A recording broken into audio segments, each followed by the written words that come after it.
Anxiety and depression అనగానే symptoms ఏంటి, solution ఏంటి, ట్రీట్మెంట్ ఏంటి, ఇంకా టిప్స్ ఏంటి అనేది కూడా మనం సాధారణంగా వింటూ ఉంటాం. అయితే ఈ ప్రశ్నకి మీరు ఎక్కడైనా సమాధానం విన్నారా? అసలు యాంగ్జైటీ, డిప్రెషన్ ఎందుకు పుట్టాయి? అవి మనిషికే ఎందుకు వస్తాయి, జంతువులకు ఎందుకు రావు? మనుషులలో కూడా కొంతమందికి ఎందుకు వస్తాయి, మిగిలిన వారికి ఎందుకు రావు? యాంగ్జైటీకి, డిప్రెషన్కి అసలు మూలం ఎక్కడ ఉంది అనేది ఈ వీడియోలో ఇన్ డీటెయిల్గా ఎక్స్ప్లెయిన్ చేసే ప్రయత్నం చేస్తాను. వీడియో చివరికి వచ్చేసరికి యాంగ్జైటీకి, డిప్రెషన్కి బాధితులు కాకుండా మీ బ్రెయిన్ని పూర్తిగా అర్థం చేసుకున్న వారిగా ఎగ్జిట్ అవుతారు. కాబట్టి వీడియోని స్కిప్ చేయకుండా పూర్తి వీడియో చూసి అన్ని విషయాలు తెలుసుకునే ప్రయత్నం చేయండి. వీడియో నచ్చితే మాత్రం లైక్ చేయడం మర్చిపోవద్దు. ఇక ఆలస్యం లేకుండా వీడియోలోకి వెళ్ళిపోదాం.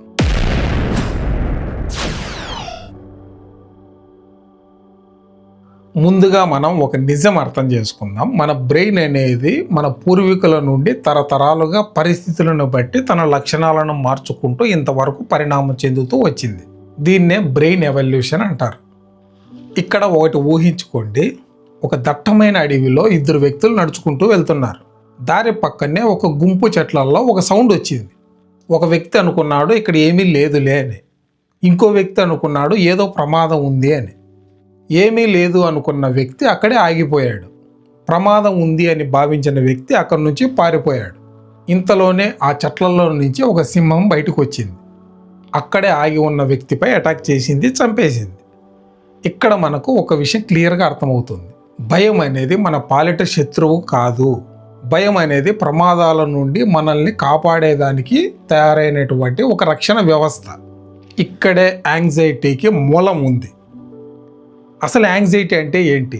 ఒక మనిషికే కాదు, ఇతర జీవులకి కూడా ప్రమాదాల నుండి తనని తాను కాపాడుకోవడానికి భయం అనేది ఒకటి క్రియేట్ అయింది.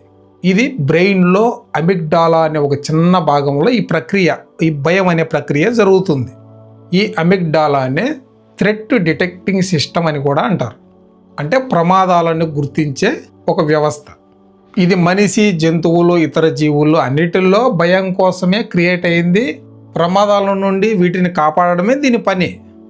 అయితే ఇక్కడ ఒక విషయం బాగా అర్థం చేసుకోండి. ఒకప్పటి ఆది మానవులకైనా ఇప్పటి జంతువులకైనా ఒక అడవిలో సింహము, పాము, పులి, శత్రువు ఇవన్నీ ప్రమాదాలు. వాటి నుంచి కాపాడుకోవడానికి భయపడేటివి. కానీ ఇప్పుడు మనం అడవిలో లేము, సింహాల మధ్యలో లేము, పాముల మధ్యలో లేము, మనకు శత్రువులు కూడా లేరు. అయినా సరే మనం ఎక్కువగా భయపడుతున్నాం. ఎందుకంటే ఇక్కడ సింహం లేదు, మనకు భవిష్యత్తు ఉంది. ఆలోచిస్తున్నాం, ఊహించుకుంటున్నాం.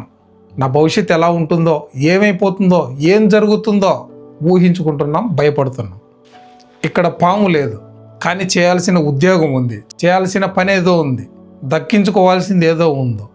ఏమవుతుందో, ఏం జరుగుతుందో, ఆ ఉద్యోగం నాకు వస్తుందో రాదో, వర్క్లో టెన్షన్ ఏంటో, రేపు చేయాల్సింది ఏంటో భయపడుతున్నాం. ఇక్కడ మనకు హానికరమైన శత్రువు లేడు, కానీ నేనెవర్ని, నా భవిష్యత్తు ఏంటి, నా బతుకు అర్థం ఉందా, నా జీవితానికి అర్థం ఉందా, నేను ఎందుకు బతకాలి, ఇలాంటి ప్రశ్నలన్నీ ఊహించుకొని ఆలోచించుకొని తనని తానే సెల్ఫ్ బ్లైమ్ కూడా చేసుకునేటటువంటి సామర్థ్యం మనిషికి ఉంది. ఎందుకు ఉంది? ఎందుకంటే మనిషి ఆలోచన సామర్థ్యం కలిగి ఉన్నాడు కనుక. జంతువులకు అవేవి లేవు కనుక. అందుకే అవి రియాలిటీలో నిజంగానే ప్రమాదాలు ఉంటే అక్కడి నుంచి భయపడి ఎస్కేప్ అయ్యి తప్పించుకుంటాయి, ఆ విషయాన్ని అంతటితో వదిలేస్తాయి. కానీ మనిషి అలా కాదు. భయాన్ని ఊహించుకోగలడు, అతని ఇష్టం వచ్చినట్టు ఇమాజినేషన్ చేసుకోగలడు, భవిష్యత్తుని తలుచుకోగలడు, భవిష్యత్తులో ఎలా ఉంటుందో ముందే భయపడగలడు, గతాన్ని తిరిగి తిరిగి గుర్తు తెచ్చుకోగలడు, అందులో ఉన్న నెగిటివ్ విషయాలను తలుచుకొని బాధపడగలడు, భయపడగలడు. నిజమైన ప్రమాదం ఏముంది? ఆ క్షణమే అయితే బయటపడతాం, లేదా చచ్చిపోతాం, అయిపోతుంది, కథం. కానీ ఇమాజినేషన్కి, ఊహకి అంత అనేది ఉందా? లేదు. నిన్ను ఆపేది ఎవడు? ఎన్నిసార్లు అయినా ఊహించుకోవచ్చు, ఎంత దూరమైనా సరే ఊహించుకోవచ్చు, భయపడవచ్చు. దానికి లిమిట్ అనేదే లేదు ఊహకి. ఈ ఊహించుకునేది, ప్లాన్ చేసుకునేది, భవిష్యత్తు ఏంటి, ఇది అది అనేది మన బ్రెయిన్లో ప్రీఫ్రంటల్ కార్టెక్స్ అనేది ఒక భాగంలో జరుగుతుంది. ఇది జంతువు నుంచి మనిషిగా వేరు చేయబడడానికి ఏదైతే ఆలోచన సామర్థ్యం ఉందో అది ఈ చిన్న భాగంలోనే జరుగుతుంది. మన సబ్జెక్ట్ ఇది కాదు, కానీ చెప్తున్నా.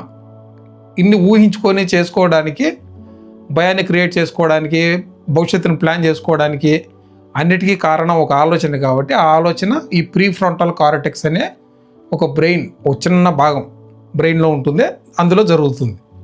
ఇక్కడ సమస్య ఏంటంటే మన ప్రపంచం మారుతుంది కానీ మన బ్రెయిన్ మారట్లేదు. మన బ్రెయిన్ పాత రూల్స్నే ఫాలో అవుతుంది. మన బ్రెయిన్కి సింహం వచ్చినప్పుడైనా, భవిష్యత్తులో ఏమవుతుందని తలుచుకున్నప్పుడైనా ఈ రెండు సందర్భాలలో కలిగే భయాన్ని ఒకే విధంగా హ్యాండిల్ చేస్తుంది. మన అమిగ్డాలా వేరువేరుగా థింక్ చేయదు. సింహం అటాక్ చేస్తుంది, చంపేస్తుంది, ప్రమాదం ఆలోచిస్తుంది. భవిష్యత్తు ఏదో అయిపోతుంది, అక్కడ ప్రమాదం ఉంది, ఊహించుకుంటావో దాన్ని కూడా అదేలానే ట్రీట్ చేస్తుంది. అందుకే ఊహల్లో అన్లిమిటెడ్గా తదేకం లేని ప్రమాదాన్ని ఊహించుకొని ఇక్కడ భయం అనేది నిరంతరం జరుగుతుంది. కాబట్టి అది యాంగ్జైటీగా మారింది. అసలు యాంగ్జైటీ అంటే బ్రెయిన్ చాలా బాగా పనిచేస్తుంది అని అర్థం, మన బ్రెయిన్ చాలా యాక్టివ్గా ఉంది అని అర్థం ఈ విషయంలో. కానీ ఇది ఊహల్లో అన్లిమిటెడ్గా జరుగుతూనే ఉంది కాబట్టి అది సమస్యగా మారుతుంది ఈ రోజుల్లో. ఇప్పుడు డిప్రెషన్ అంటే ఏంటో చూద్దాం.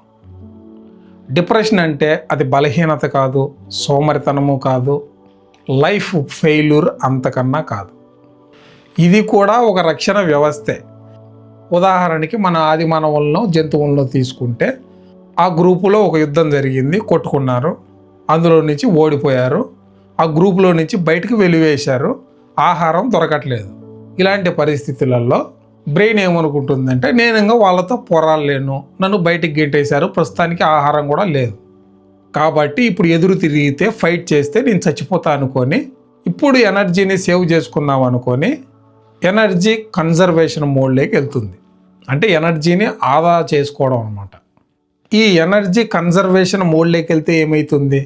ఎక్కువగా కదలకపోవడం, మాట్లాడకపోవడం, సైలెంట్గా ఉండడం, ఎనర్జీని ఆదా చేసుకోవడం. ఉదాహరణకి ఒక మొబైల్ బ్యాటరీ తీసుకుందాం. ఫోన్ను బాగా వాడారు, యాప్స్ అన్నీ వాడారు, 3% ఛార్జింగ్కి వచ్చింది. ఏమవుతుంది? లైటింగ్ డిమ్ అవుతుంది, యాప్స్ అన్నీ క్లోజ్ అయిపోతాయి, పర్ఫార్మెన్స్ తగ్గుతుంది. అంటే అర్థం ఏంటి? ఆ ఫోన్ ఇంకా పని చేయదనా? కాదు కదా. డిప్రెషన్ కూడా అంతే. అయితే ఒకప్పటి ఆదిమానవుడికైనా జంతువులకైనా సరే ఎదురుగా నిజంగానే ఒక యుద్ధం అనేది జరిగేది, ఫిజికల్గా బతికేదో చచ్చేదో తేల్చుకునేవారు. ఏమీ చేయలేనప్పుడు అక్కడి నుంచి బయటపడి ప్రత్యేకంగా వాళ్ళ నుంచి దూరంగా బతికేవాళ్ళు. ఇక్కడ ఏం జరుగుతుంది? ఊహల్లో యుద్ధం జరుగుతుంది. ఉదాహరణకి ఒక అమ్మాయినే ప్రేమిస్తారు, ఒక స్టేజ్లో కారణాలు ఏవైనా కానీ ఆ అమ్మాయి వదిలేస్తుంది. వదిలేసినప్పుడు ఈ మనిషి ఏమనుకుంటాడు? ఊహించుకుంటాడు, ఏదో ప్రయత్నం చేయాలనుకుంటాడు, ఎన్నో కలలు కని ఉంటాడు. ఆ కలలన్నీ మళ్ళీ మళ్ళీ రిపీటెడ్గా ఊహించుకుంటూనే ఉంటాడు. ఆ అమ్మాయి ఉంటే బాగుంటుంది, ఆ అమ్మాయి నా దగ్గరికి వస్తుంది, నన్ను అర్థం చేసుకుంటుంది. ఎందుకో అక్కడ ఫిజికల్గా రియల్గా ఒక ప్రక్రియ జరిగింది, ఇక్కడ ఊహల్లో జరుగుతుంది. దీనికి అంత అనేది ఉండదు. ఎందుకంటే ఎన్నైనా ఊహించుకోవచ్చు, ఏ విధంగా ఊహించుకోవచ్చు, మనకు అనుకూలంగా కూడా ఊహించుకోవచ్చు. ఊహించుకొని థింక్ చేసి ఓవర్గా థింక్ చేసి ఆలోచించి ఒక స్టేజ్లో బ్రెయిన్ ఏమనుకుంటుంది? ఇంకా నా వల్ల కాదురా బాబు, ఎంత థింక్ చేసినా సరే ఇది ఇలానే కంటిన్యూ అవుతుంది, మనిషి ఏమో ప్రేమ దక్కట్లేదు, మనిషి రావట్లేదు అనేసి ఇంక నేను ఎనర్జీ కన్జర్వేషన్ మోడ్లోకి వెళ్ళిపోతాను, ఎనర్జీని ఆదా చేస్తాననేసి డిప్రెషన్లోకి వెళ్తుంది. అప్పుడు మనిషి ఎక్కువగా మాట్లాడు, బద్ధకంగా కనిపిస్తాడు, ఎవరిని పట్టించుకోడు, ఏదో అడిగితే అతనికి కన్వీనియంట్గా ఉండే సమాధానం చెప్తాడు కానీ స్ట్రైట్గా చెప్పడు. వాళ్ళకి అసలు మాట్లాడాలని, ఏదన్నా పని చేయాలని ఇదంతా ఏముండదు. ఎందుకో బ్రెయిన్ అనేది అంత లో ఫీల్ అవుతుంది అనమాట.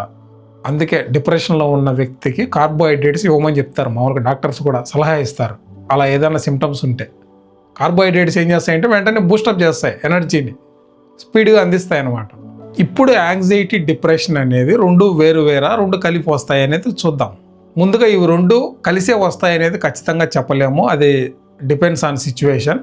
యాంగ్జైటీ అనేది కొంచెం ఒకే విషయాన్ని ఎక్కువగా భయంతో తలుచుకుంటూ ఉండడం వల్ల యాంగ్జైటీ వస్తుంది. దాని నుంచి తొందరగా కూడా కొంతమంది బయటపడిపోతారు. డిప్రెషన్ అనేది కూడా ఒకదాన్ని ఏదో దక్కించుకుంటే బాగుండేదని తదేకం ఓవర్గా థింక్ చేసి ఊహించుకొని అది ఎప్పటికీ దక్కకపోయేసరికి నా జీవితం అయిపోయింది, నేను ఇంకా ఎందుకు పనికిరాను అనే ఒక ఆలోచన నుండి డిప్రెషన్లోకి తీసుకెళ్తారు. అది కూడా యాంగ్జైటీకి సంబంధం లేకుండా సపరేట్గా వస్తుంది. కొన్ని పరిస్థితులలో తొందరగానే బయటపడిపోతారు. అయితే యాంగ్జైటీ తర్వాత డిప్రెషన్లోకి కూడా వెళ్ళే అవకాశం ఉంటుంది. ఎందుకంటే ఏదో ఒక విషయాన్ని ఊహించుకొని తరచూ వారి ఇష్టం వచ్చినట్టుగా రివైండ్ చేసుకుంటూ రోజు భయపడుతూ ఉంటాడు. పదే పదే భయపడుతూ ఉంటున్నాడంటే అర్థం ఏమిటి? అదే విషయాన్ని ఓవర్గా థింక్ చేస్తున్నాడు. ఈ భయము, ఓవర్ థింకింగ్ కారణంగా ఇలా బ్రెయిన్ ఎప్పుడు అలర్ట్ మోడ్లోనే ఉంటుంది. అంటే ఈ భయం వల్ల మన బ్రెయిన్ ఎంత అలర్ట్గా ఉంటుందో మనం అర్థం చేసుకోవడం పెద్ద విషయం కాదు. సింపుల్గా ఒక కుక్క ఎట్టపడిందంటే మన హార్ట్ బీట్ కానీ, మన బాడీ స్ట్రక్చర్ కానీ, మన కళ్ళు కానీ, చెమటలు కారడం ఇవన్నీ ఎలా అవుతాయో మనకు బాగా అర్థమవుతుంది. అదే ఇది కొద్ది రోజులు, నెలలు, సంవత్సరాలు కంటిన్యూ అవుతే, ఇలా కంటిన్యూగా బ్రెయిన్ అలర్ట్ మోడ్లోనే ఉంటే, ఇలా ఉన్న ప్రతిసారి కార్టిసోల్ అనే ఒక స్ట్రెస్ హార్మోన్ రిలీజ్ అయ్యి ఒక స్టేజ్కి బ్రెయిన్ అనుకుంటుంది, ఇక నా వల్ల కాదురా బాబు, నేను షట్ డౌన్ అయిపోతాను అనుకుంటుంది. ఎన్నెన్ని తట్టుకుంటానో ఈ ఓవర్ థింకింగ్ వల్ల, ఈ భయం వల్ల, ఈ స్ట్రెస్ హార్మోన్ వల్ల ఇంకా నేను భరించలేను, ఇంకా నా వల్ల కాదనుకుని ఎనర్జీ కన్జర్వేషన్ మోడ్లోకి వెళ్ళిపోతాను అంటుంది. అలాగే వెళ్ళిపోతుంది. ఇక్కడ భయాన్ని వదిలేస్తారు, ఓవర్ థింకింగ్ని వదిలేస్తారు, మౌనంగా ఉండడం, వాళ్ళ లోకంలో వాళ్ళు ఉండడం. ఏ లోకంలో ఉంటారో కూడా అర్థం కాదు. ఈ పరిస్థితుల్లో ఉండిపోతారు. ఇదే డిప్రెషన్. భయం ఎక్కువైతే అలసట ఎక్కువైతే డిప్రెషన్. అంతే. భయపడి ఓ రోజు అలసిపోతారు. ఇంకా అలసిపోయినప్పుడు బ్రెయిన్కు మోటివ్ లేదనిపిస్తుంది. మోటివ్ లేనప్పుడు బ్రెయిన్ డిప్రెషన్లోకి వెళ్తుంది. అయితే ఇది కొంతమందికి ఎందుకు, మిగిలిన వారికి ఎందుకు కాదు? ఎందుకంటే కొంతమందికి జెనెటికల్గా సెన్సిటివిటీలో భాగంగా ఈ అమిగ్డాలా అనేది సెన్సిటివ్గా వర్క్ అవుతుందన్నమాట. ఇది జెనెటికల్గా వస్తుంది. అంటే జీన్స్ సున్నితత్వం అన్నమాట. ఇది చాలా త్వరగా యాక్టివ్ అయిపోతుంది. ఏదైనా చిన్న ప్రమాదం ఉంది అని మన కళ్ళ ముందు కనిపించినా మనం ఊహించుకున్నా సరే టక్కున యాక్టివ్ అయిపోతుంది. ఇలాంటి వాళ్ళు బలహీనులు కాదు, హై అలర్ట్ ఉన్నవాళ్ళు అనమాట. అయితే ఈ హై అలర్ట్ అనేది నిజంగానే ప్రమాదం ఉన్నప్పుడు బాగా హెల్ప్ అవుతుంది. కానీ ఇక్కడ ఊహల్లో ప్రమాదం లేకపోయినా ఊహించుకుంటారు కాబట్టి ఇక్కడ యాంగ్జైటీకి దారితీసి ఇబ్బంది పెడుతుంది అనమాట. ఇంకా చైల్డ్హుడ్ నుంచి వాళ్ళు పెరిగిన విధానం, వాళ్ళని పెంచిన విధానం, వాళ్ళని భయంతో పెంచడం, కఠినంగా పెంచడం, ఇతరులతో కంపేర్ చేస్తూ పెంచడం, ప్రేమ కన్నా ఎక్కువగా కంట్రోల్లో పెట్టి పెంచడం, ప్రేమ తక్కువ చూపించడం. ఇలాంటప్పుడు వాళ్ళు చిన్నప్పటి నుంచి ఈ విధంగా పెరిగిన కారణంగా వాళ్ళు ప్రపంచం అనేది ప్రమాదకరమైంది అనేది భావిస్తారు. వాళ్ళ బ్రెయిన్లో అది ఫీడ్ అవుతుంది. అందుకే వాళ్ళు ప్రతి చిన్న విషయాన్ని తలుచుకొని భయపడుతూ ఉంటారు. వాళ్ళ దృష్టిలో ప్రపంచమే ఒక భయంకరమైంది, ప్రమాదమైంది అని భావిస్తూ ఉంటారు అన్నమాట. ఇంకోటి వచ్చేసి జీవితానికి అర్థం లేకపోవడం. అంటే ఏంటి? జంతువులకి ప్రస్తుతమే ఒక అర్థం ఉంటుంది.